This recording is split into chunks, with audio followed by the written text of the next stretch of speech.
guys, I'm in the Del Sol right now, and currently it has E85 in the tank, but as y'all can see, pretty much on E. So it's also on a Honda S300 unit right now.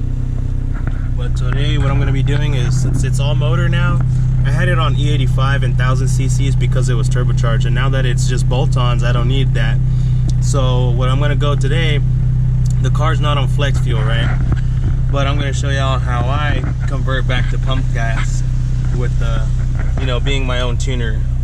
And I'm going to go to the pump and pump in 93, and I'm also going to be switching back to a P28 ECU. This is my Cobra RTP ECU, so it is still an RTP. That's RTP Honda, but I don't really want to use a Honda anymore. I want to put the Rowdy two-step back on the P28 with the Cobra RTP and HTS. I'm gonna head to the store and I'll show y'all what I'm gonna do.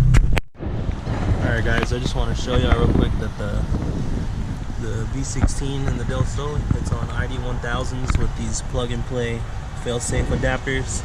They're just straight pins, they're plug and play. They're not the wire extenders, so I don't know how well y'all can see that. It's just got VMS filters because the old filters got clogged. But yeah, this is what you do. We're going from, I'm doing it backwards. Most people film, going from Sunoco pump 93 to E85, but the Del Sol is already E85, so what I'm doing is going from E85 or flex fuel 50 to 83%. I don't have a flex fuel sensor, so if you're gonna do this, guys, in an unleaded car with no flex sensor, you need to have yourself a wideband and be prepared with a laptop and a way to tune your car, or for someone to remote tune, because the second I get this thing off the pump gas, the air fuel is going to change, or vice versa. As soon as you take out the percentage of ethanol you have, the air fuel is going to change, and anywhere in between changes. So if you don't have a flex fuel sensor, you have to tune it. So right now there is E85 flex blend in the car, but I'm tuned for it only. There's no flex fuel sensor, so as soon as I put 93 in, my air fuel is going to be all out of whack. So I'll get on the laptop and show y'all how it's going to run. Right now, you'll see this is air fuel on E85 as far as I had it. So that's air fuel at idle, and as soon as I put pump gas, it's actually going to go a lot richer. And this is with the ID1000s. So I'm gonna go ahead and put pump gas in here now that it's almost E. So I'm really not gonna go back to full 93 E10. I might still have up to 15 to 20% ethanol in the tank. So that's even more important, to have the ability to tune on the go, or if you don't have flex fuel, or if you don't have an ECU that can correct up to 30-40% just to get home, which this one doesn't. This one is an open loop. I'm the tuner, so there's no correction. Let me fill up the car with pump gas, pump 93 instead of pump flex, and I'll get right back with y'all. So normally I like to film converting a car from pump 93 premium gasoline to 85, E85, whatever flex blend is in there, and then I tune the car from there, which I usually start the base map. I'll add about 30-40% fuel to get it to idle good, and then finish tuning the fuel maps. Now I'm doing the reverse. I'm taking the E85 out, or whatever was left in. I ran it all the way to E, and now I'm going back to pump 93. The B16 does have high compression P30s in it, so it's closer to 11-to-1 compression, not the standard 10.5 or whatever its stock B16 is. So I'm going to keep it on 93, and then just be mindful of the timing that I'm going to put in the ignition map. Alright guys, so let's see what I'm at now.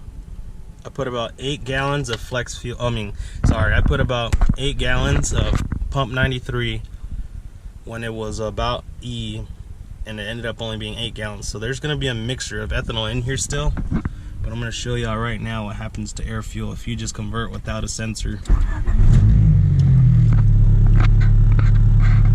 Hopefully the frame rate picks up the air fuel.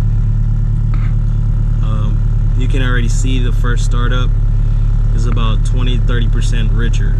So I had it almost stoic on flex fuel or ethanol, which was like 14.5 to 14.7, and now you can see it's 12.5 to 12.7. So right off the bat, I need to pull about 20%, 30% to get it back to stoichiometric idle, and let's go ahead and do that now.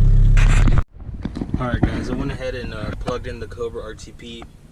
I didn't actually bring the 10mm to unbolt the Honda ECU, so I just kind of brought the wires to this ECU. What I'm going to do now is I'm going to open up HTS and find the Del Sol's map that I used to run, and it has to be that one because it's actually on 1000cc injector still. So the last time I ran the Del Sol was here, but this is its boosted tune. It's not boosted anymore, so I need to make sure the sensors are correct. Like, it does not have a 4-bar anymore. It has a stock map sensor, so I need to change that. We're going to save it.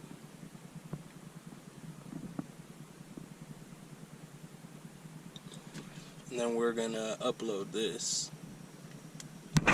So I actually usually tune other people's ECUs with the Motes Ostrich and yall emulator. So right now I have the Cobra, which is only one unit. It data logs and RTP in the same unit.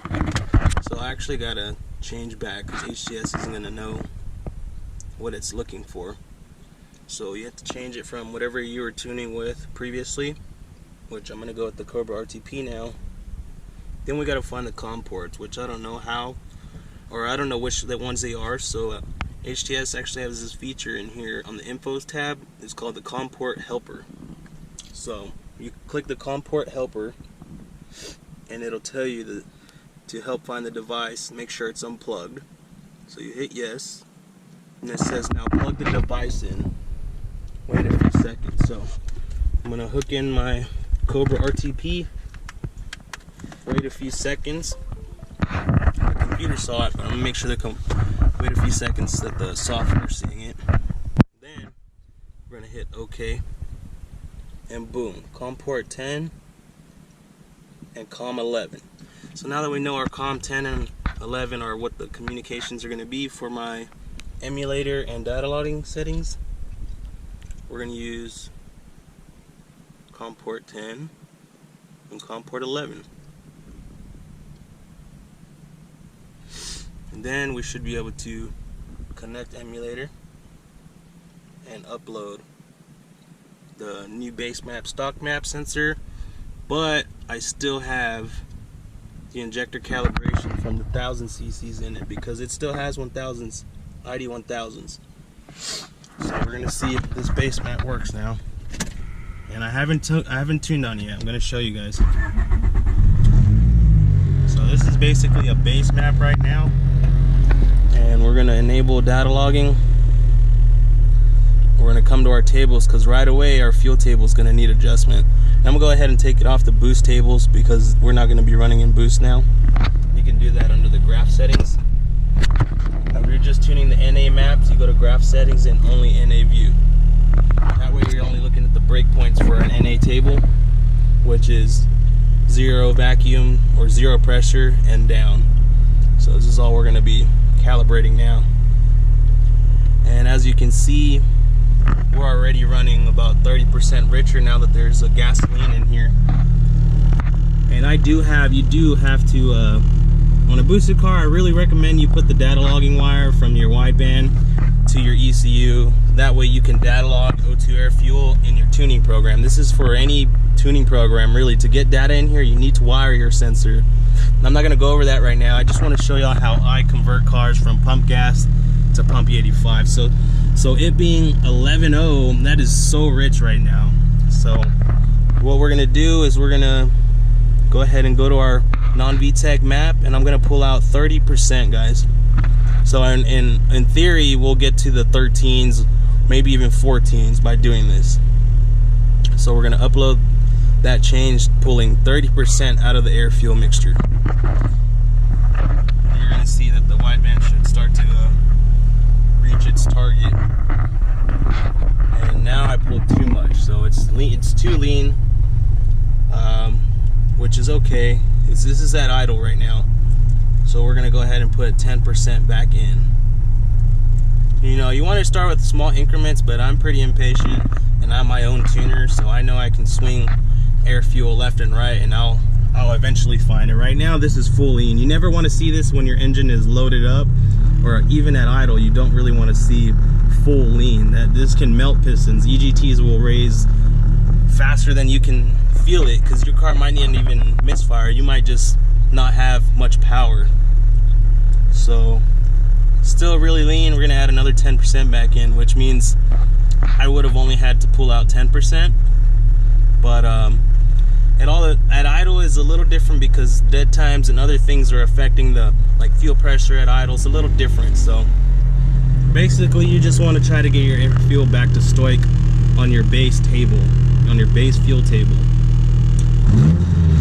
Once you do that, then you have a base map that you might be able to make it home on, get it to your tuner, or do your own tuning. In this case, I'm going to be doing my own tuning. If you guys are new to tuning and you don't want to pay for a base map, or for someone to just convert your own fuel to get it the first startup, use this table. Once you have your O2s wired in, your target table at idle and cruising, you should be around stoic. For gasoline is 14.7. This is the most efficient burn you can have at low load. And then you're gonna go in HTS, you have your targets right here, and then you have your actual reading here. So it's gonna record. You have to have it wired in correctly. This needs to match. If this number right here does not match your wideband, stop tuning it and tune based off of this. So there's actually an air fuel difference as well. It'll give you ballpark numbers. You can see here it's saying I need to add 9% at idle. So I'm just gonna go ahead and take the whole map, because I'm starting a base map. So I want to take the whole map, the whole NA non-VTEC fuel curve. And what I'm going to do is I'm going to add the recommended amount, which it self-highlights.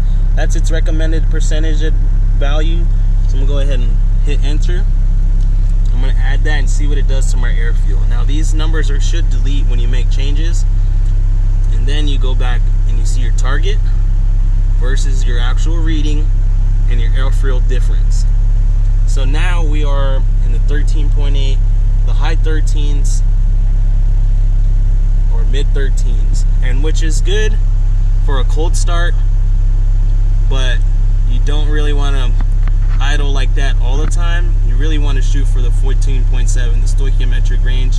I'm not going to go over how to get this tuned perfect, but now what we did successfully is we came to the gas station on E85 only. You know, this thing was on an E85 turbo tune, ID 1000s, but now the car is on pump 93 gasoline, still has the ID 1000s, no more 4-bar map sensor, and we've got the car idling. Now we're ready for a tune. Real quick guys, while I'm doing this, I'm cruising through the non-VTEC table, so I'm going to disable VTEC for now. I don't want it to cross into VTEC because that map's going to be way too rich. What I'm doing is I'm collecting fuel data samples, air fuel readings on my low cam, my low speed fuel table. Low cam fuel table. I'm getting air fuel. I'm going to fill up most of this fuel map, air fuel readings. As long as it allows me to load it up, I'm going to load it up a little bit. You can see just leaving the stripes. I already got a lot of fuel data, but I'm not going to make changes until I filled up most of this table. I want a really good picture to work with. And I'm not even going to record the data log. I'm just going to go off the map. This is known as real-time tuning. What's going on, guys? As always, I was able to make it home, you know, after going to the gas station and getting gas, and just kind of re-editing the base map for the low cam fuel table. And I was able to make it home just doing that, you know, quick adjustment to the base fuel table. So it is between 13s and 14s, and I made it home fine. The only concerns are full load, which would be, you know, no vacuum in the manifold. It was a little lean in some areas. I would prefer 13s, mid high 12s. So it's gonna need some tuning, but I just really wanted to show y'all how I convert cars from pump 88.5 and pump 93 and vice versa.